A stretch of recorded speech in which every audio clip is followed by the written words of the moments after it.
Hey, welcome back to the Confessions of a Christian Blogger podcast. Thanks for being a part of this journey.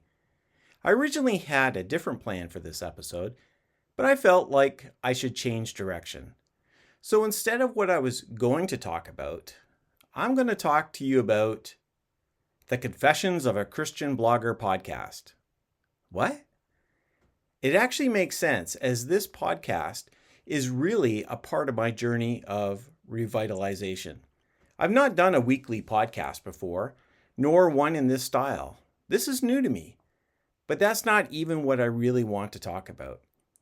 I have a number of podcasts, and you can find them at stephenjbedard.com/podcasts. What I did before was just start recording and publishing podcast episodes. I just put them out there and hope for the best. Some grew faster than others, but the beginning for all of them was slow. The main way people found them was searching their podcast providers for that particular topic, or searching and finding a specific episode that was relevant to their question. Slowly, through organic growth, the podcast grew. I was not all that involved in the growth. Yes, I posted something about the podcast on my blog, but those posts never got many hits. I also posted some links on Facebook groups, and I really don't know how that affected things. Really, it came down to checking my stats, seeing that hardly anyone was listening, to suddenly seeing I had an actual audience. Again, mainly through organic growth. However, the podcast world has grown exponentially. Everyone and their dog has a podcast now.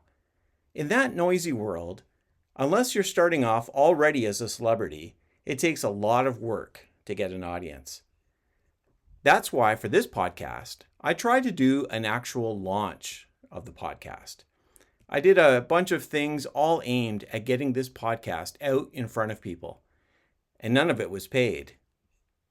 I think paying for some ads would definitely take this to the next level, but I haven't taken that step yet. Now, the advantage that I have is that I already have an audience for my content, even if they're not yet pointed at this podcast. I have a sizable Facebook page, X account, and a decent email list. So what I did was get intentional about getting the word out. I made up some of my own ads for my pages, including an animated one. I published a number of these around the same time. I then jumped on to my email list that I have through MailChimp.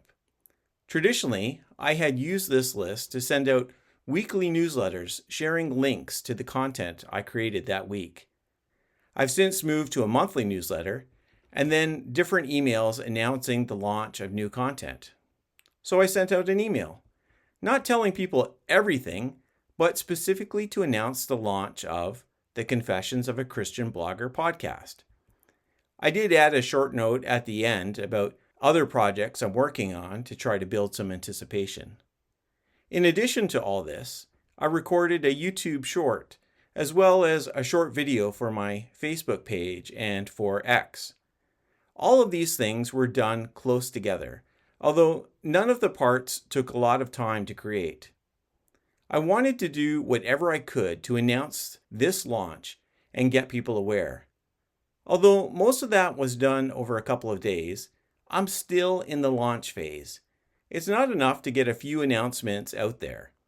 The online world is very noisy, and we need to get ourselves noticed. I will continue to promote this podcast over the next few weeks as a big push. But the bottom line is this: does any of this effort pay off? Actually, I immediately saw a bump in my listeners. Of course, I'll need to make sure that I provide quality content or I will lose them. And by them, I actually mean you. But this podcast is already taking off faster than some of my other recent ones that I was convinced had an interested market. Perhaps it's time to try and relaunch some of my other podcasts. By that, I do not mean a brand redesign or a change of content, but rather a concentrated promotion of the podcast over a short time. Interestingly, 2 of my most listened to recent YouTube shorts were promoting my Second World War and History of Christianity podcasts. And here's the lesson for us as Christian bloggers.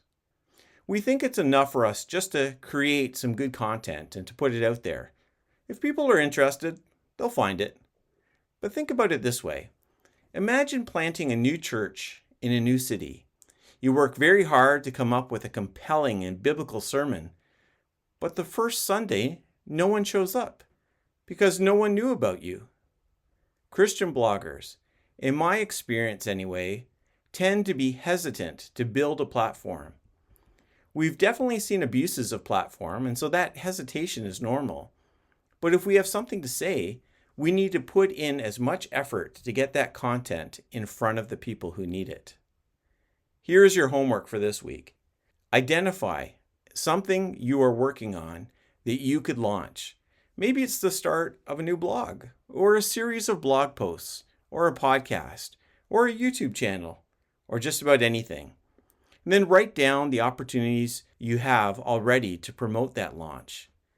If you do not have much of a social media presence, brainstorm how you can find new opportunities. Perhaps you can partner with someone who has what you need. The point is, just try. You're not talking about launching a multi-million-dollar business that will destroy you if it fails. Experiment and discover what works. Thanks for listening to the Confessions of a Christian Blogger. Next week, I plan to talk about email lists. Unless, of course, I change my mind again. Thank you, and God bless.